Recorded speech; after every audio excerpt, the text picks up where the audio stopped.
Et salut tout le monde, c'est l'écran. Oula. Et où en soi, un bon film. En soi, un bon film.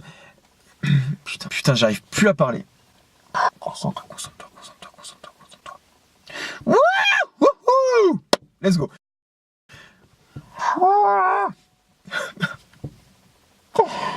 putain, j'y arrive pas. Bon. Comme dans Mad Boys. Où ça va mieux.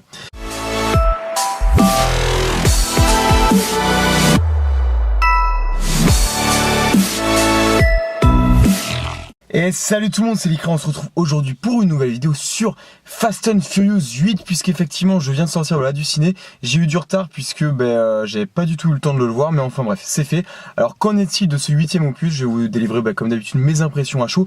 Alors tout d'abord, parce que j'ai une folle envie de vous spoiler, parce qu'il y a plein de petits détails que j'ai envie de partager avec vous, mais comme d'habitude, encore une fois, c'est une vidéo sans spoiler. Il y a mon chat qui se balade sur mon toit. Salut.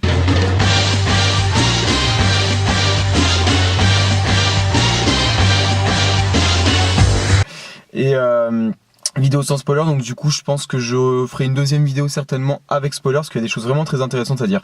Alors globalement, c'est un bon film, Alors après, beaucoup de gens m'ont dit que le 8 était vraiment très bon, était voire meilleur que le 7. Beaucoup m'ont dit que l'absence de Paul Walker, qui joue Brian dans la saga, ne rendait pas forcément le film inintéressant et vide, au contraire. Alors moi j'ai envie de dire quand même que si on ressent quand même vraiment le manque de ce personnage, moi je l'ai ressenti comme ça, pour moi il y a quand même un vide, ça reste différent. Donc déjà c'est un petit point forcément qui m'a déçu et qui rend le film un petit peu moins bon, surtout que son prédécesseur, putain j'arrive plus à parler, merde. Alors le scénario est pas mal, après j'ai une petite théorie qui s'est avérée fausse, mais le scénario est pas mal, je m'y attendais pas, sincèrement je m'y attendais pas. La raison pour laquelle Dom, comme vous voyez dans les bandes annonces, se retourne contre sa famille et s'allie du coup à la terroriste, vraiment une très très bonne raison. Là ils ont vraiment assuré sur le coup, et c'est ça en fait le problème, c'est que le film est bon. En fait, il y a certains détails, il y a certaines scènes, il y a certaines idées qui sont vraiment top, qui sont vraiment géniales, mais le problème c'est qu'elles font partie, elles sont minimes, elles sont minimes dans le film, enfin minimes. Disons que la grande majorité du film, pour moi, ne vaut pas notamment le 7ème opus. Il y a des super idées, il y a vraiment des scènes très fortes, surtout émotionnellement. Et vraiment, quand on regarde ces scènes-là, on se dit putain, là, ils ont vraiment envoyé, il y a des super idées. Mais en fait, dans sa globalité, le film a quelques lacunes. Alors, je sais pas si c'est au niveau du scénario, au niveau de l'histoire, au niveau de... Pour moi, c'est surtout de la manière dont ça a été amené. Au niveau des transitions, au niveau de la réalisation, de toute façon, on sent vraiment qu'il y a une réalisation quand même un petit peu différente, qui est propre vraiment au film.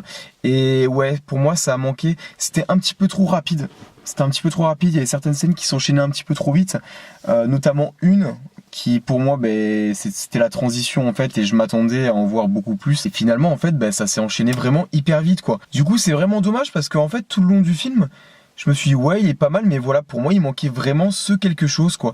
Même dès le départ du film, je filme pour ma chaîne, je filme ma vidéo. Bref.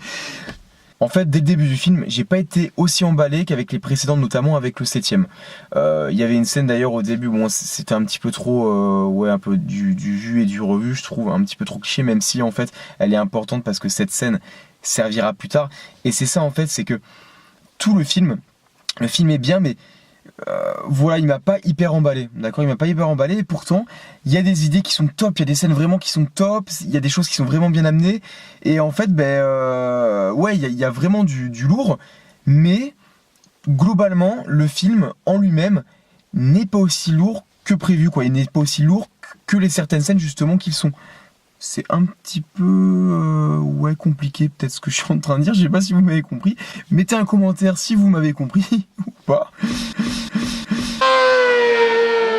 Au niveau du jeu des acteurs, bon bah top, hein, rien à dire. Notamment Dom là dans cet opus, il y avait il apportait beaucoup plus d'émotions que dans les précédents. Donc ça par contre c'était un super bon point. La méchante donc incarnée par cette superbe femme, elle est magnifique. Déjà sa voix en plus AVF colle super bien, elle est magnifique, elle a du charisme. Et ce qui est bien c'est que pareil au niveau psychologiquement il y avait de la profondeur. Donc ça c'était vraiment intéressant. Donc cette relation entre justement elle et puis Dom était très très intéressante à l'écran en tout cas. Et là, ça c'est l'un des points forts du film. Le côté aussi justement, ben voilà, la dimension psychologique qui tourne aussi autour, pardon, pas à côté, autour du personnage de Dom, était aussi super intéressante dans cet opus. Pour moi, le personnage de Dom a été le mieux exploité dans ce Fast and Furious 8. Voilà, je vous en dis pas plus, mais là c'était vraiment top. Et en fait, ces moments-là, pour moi, ben, tout le film aurait dû être aussi fort que ces moments-là, quoi. Et c'est ça qui est dommage parce qu'en fait, tout au long du film, à part certains moments clés comme ça que j'ai vraiment adoré, qui étaient puissants, tout le reste était un peu plus fade. Alors ouais, il y a des moments qui sont drôles, il y a des moments où j'ai rigolé, notamment avec Roman que j'adore, c'est mon personnage préféré, j'adore. Mais voilà, tout le reste était un petit peu plus fade. Voilà, donc de ce côté-là, une petite déception quand même. Après, je pense aussi, voilà, comme je l'ai dit, le fait que, pour moi, hein, le fait que Brian, justement, donc joué par Paul Walker, ne soit plus présent dans le film,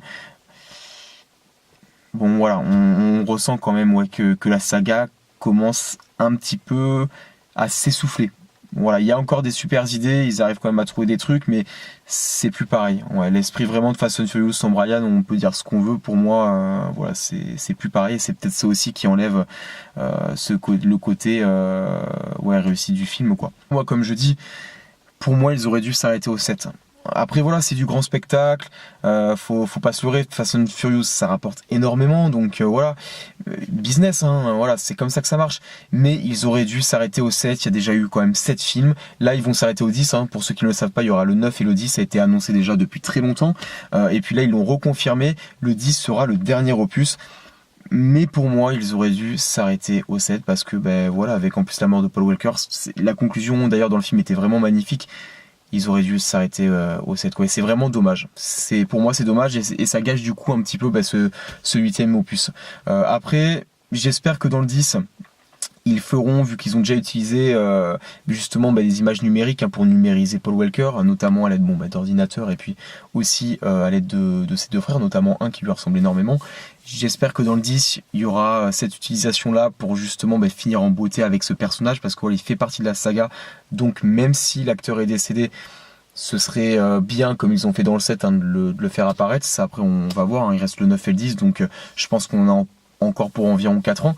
Voilà. Donc en soi, ce Fast and Furious est bien. Au niveau des scènes d'action, voilà, c'est du Fast and Furious, il y en a des bonnes. Il y a du gros, mais... ouais, je préfère le 7. Il y a rien à faire, je préfère le 7. Le 6 était vraiment aussi top. Et ouais, 5, 6, 7, géniaux. Même les autres. Hein. Le 8, pour moi, est en dessous du 7. Et pour moi, voire même en dessous du 6. Voire du 5. Voilà, mais ça reste quand même un très bon film. Au niveau de l'alliance, vous l'avez vu dans la bande-annonce, il y a une alliance avec du coup l'ancien méchant, le frère de Shaw, qui est joué par Jason Statham. Au début, je m'étais dit, putain, non, mais qu'est-ce qu'ils vont faire, quoi. Et finalement... ouais, c'est pas mal. C'est pas mal, vous verrez, hein, je peux pas du coup, j'ai pas envie de vous spoiler, mais cette alliance est quand même intéressante. Je partais d'un mauvais préjugé, Bon, en soi, un bon film, un petit peu en deçà de mes espérances, mais ça m'a fait tout de même malgré tout, ouais, ça se dit, plaisir de retrouver l'équipe de Dom Toretto. Il y a eu, à savoir, de très bons rebondissements, donc ça, par contre, c'était vraiment cool à voir. Le film se termine quand même d'une belle manière. J'espère que vous avez aimé le film aussi, j'espère que vous avez surtout aimé ma vidéo. Si ce n'est pas le cas, mettez un petit pouce rouge, ça me le fera savoir, et puis j'essaierai de m'améliorer. Sinon, mettez un petit pouce bleu, ça fait toujours plaisir. Je vous souhaite à tous une très très bonne soirée. N'hésitez pas à mettre un petit commentaire en me disant si vous avez aussi apprécié le film, qu'est-ce que vous pensez de ma critique et peut-être qu'est-ce que j'ai oublié de dire au cours de cette vidéo, hein, même si c'est forcément réduit puisque j'ai pas envie de vous spoiler. Je vais essayer de vous faire une vidéo avec spoiler pour en profiter pour approfondir certaines choses qui sont notamment intéressantes et qui permettront, je pense, de débattre sur certains points. Voilà, on se retrouve très bientôt, je l'espère, on se retrouve très bientôt, oui, pour une nouvelle vidéo sur les gardiens Gardiens de la Galaxie 2 qui va très prochainement sortir. Je vais essayer de sortir cette vidéo avant. Mais on se retrouvera du coup mercredi pour les Gardiens de la Galaxie 2. Bra bra bra bra bra bra bra bra bra bra bra bra bra bra. Salut.